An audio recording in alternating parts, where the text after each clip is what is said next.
Hello everyone, Simon Jacobson here, another episode of Meaningful Live. Will the Gaza quagmire ever end? What can we do to achieve lasting peace? This program is dedicated by Sarah Barth in honor of her Hebrew birthday. With gratitude to Rabbi Simon Jacobson and the MLC staff, may we see peace, shalom in Eretz Yisrael, and Mashiach now. So we celebrate last week's freeing of the hostages, the last 20 living hostages. While we celebrate with them after 2 years of torturous hell, and we celebrate with their families, we have mixed feelings because at the end of the day, there were hostages that were taken 2 years ago that did not return alive. We're still waiting for some of the bodies. And there were over 1,200 men, women, and children who were, in the most brutal fashion, murdered barbarically on October 7th, on Shmini Atzeret.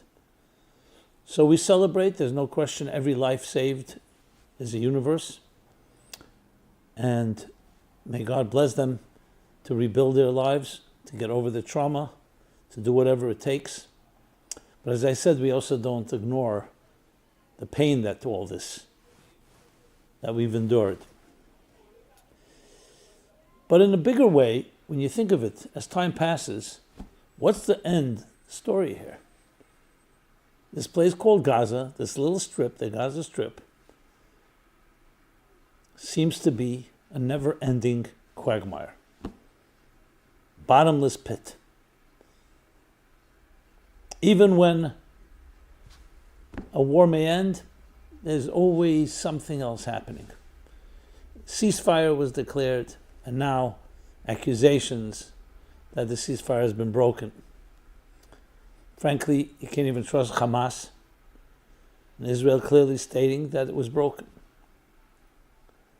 Even if you create a short-term solution, Band-Aid, what will the future hold? And sometimes we have to go back to the past to see the future. You go back, Gaza is not a new problem.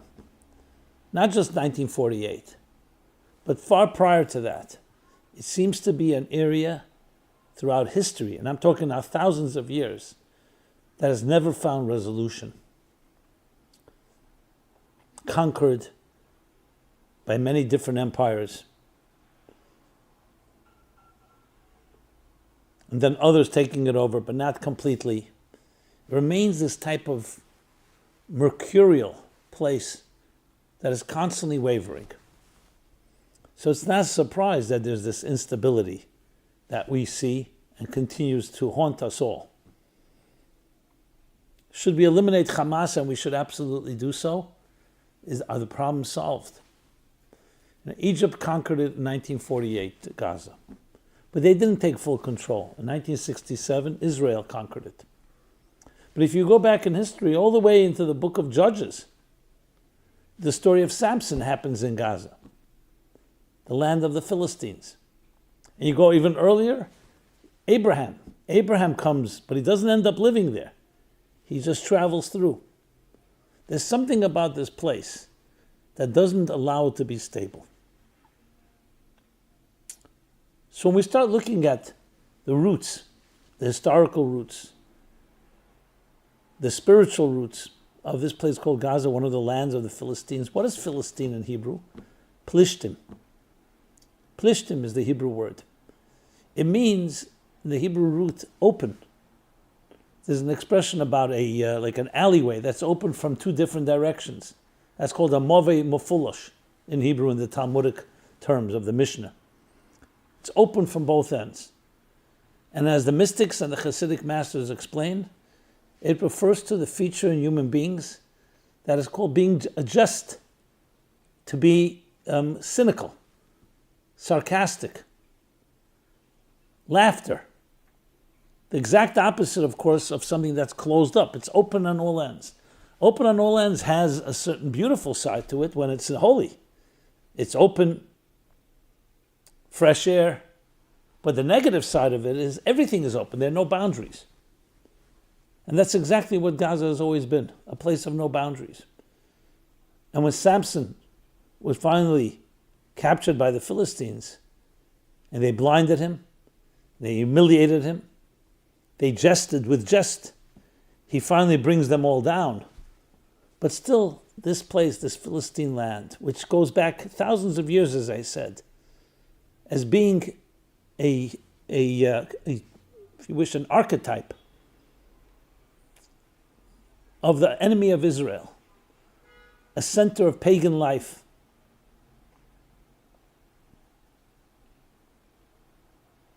an adversary, open in all directions. And they were the ones that actually, as the Bible tells us, the story of Abraham, they're the ones that, the wells that Abraham and Isaac dug, it was the Philistines that sealed them. Why?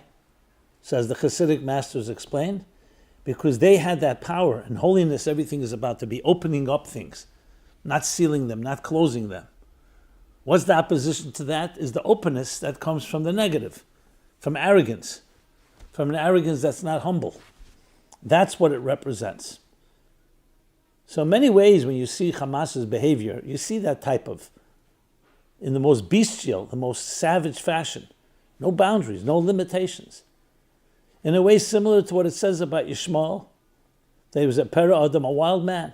Yodeh bakel v'yad kol boy. His hands were everywhere. No boundaries. So no boundaries has a positive side when it's humble, when it's coming from a place of modesty, of transcendence. But the other extreme is when it comes from arrogance.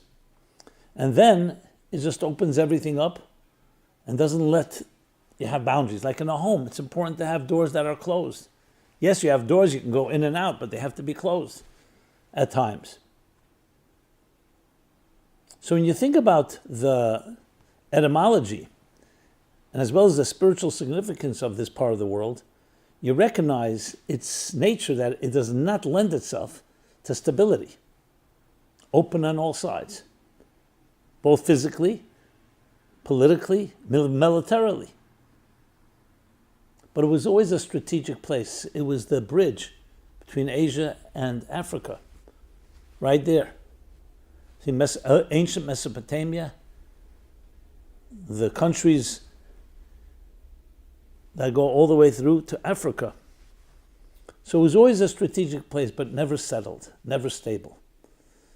And indeed, we're told, the sages tell us, that until the Messiah comes, we will not have a stable environment there. But there are things we can do to speed the process up. And that is the real issue, how we achieve peace through strength. The last thing you need in a place that's so open, that is so mercurial, that is so wavering, is ambiguity, confusion. You need clarity. You need clarity, what is right, what is wrong, what is moral, what is immoral. You start compromising and negotiating on those steadfast foundations, then you just feed in to the archetype of Gaza, to the archetype of Philistine. So you need clarity. Clarity is what is right and what is wrong. Peace through strength. That is the only thing that will work. And you achieve that, you actually will usher in the Messianic era that will bring peace everywhere, especially in that part of the world. It's fascinating and tragic. Look how Israel dealt with Hezbollah in Lebanon. Look how Syria fell. Look at Iran. Countries that were seemingly far more powerful than Gaza and far more distant. And with strategic precision, Israel was able to, without almost any casualties, with Iran no casualties at all, was able to destroy or at least weaken that enemy. And Gaza just drags on, because it's not about how powerful they are. It lends itself. It's an open field. It's guerrilla warfare, tunnels. You see, everything about it is wild, is bizarre, not normal.